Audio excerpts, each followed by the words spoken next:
F'nofs Settembru pajjiżna se jkun fiċ-ċentru ta' avveniment sportiv internazzjonali li jmur lil hemm il-kompetizzjoni u r-rebħ tal-midalji.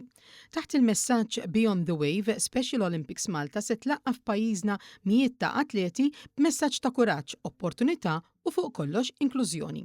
Fil-fatt bejn l-10 u l-14 ta' Settembru, il-Pixxina Nazzjonali f'Talqroq se tospita l-ewwel Special Olympics European Swimming Open b'aktar minn 350 atleta minn 40 pajjiż, inkluż mill-Asja u l-Afrika. Għal Tim Malta, it-tħejjiet ilhom għaddejjin b'ħidma kontinwa bejn l-atleti u l-coaches biex ikunu lesti jirrappreżentaw lil pajjiżna. F'kumment lil One News, id-Direttur Nazzjonali Anna Kalleja stqarret li dan l-avveniment kien ħolma għal Special Olympics Malta u se jkun wieħed mill-akbar appuntamenti internazzjonali organizzati f'pajjiżna.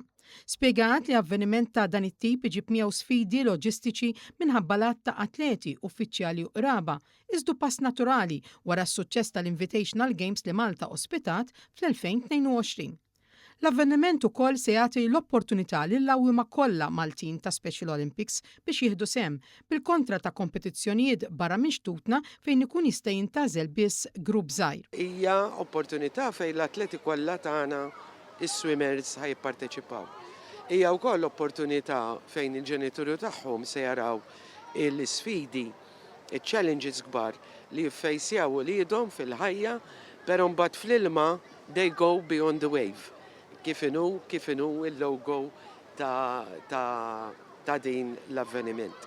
U għalhekk għamilnieh they go beyond the wave għaliex għalkemm għandhom sfidi u challenges f'ħajjithom meta jittrejnjaw, meta jkunu hawn magħna, they go beyond kull challenge li jsibu f'ħajjithom. Lil hemm il-kompetizzjoni se jkun hemm ukoll Olympic Village b'attivitajiet sportivi mhux kompetittivi kif ukoll il-programm MATP għall-atleti li ma jilħqux il-livell ta' sport kompetittiv.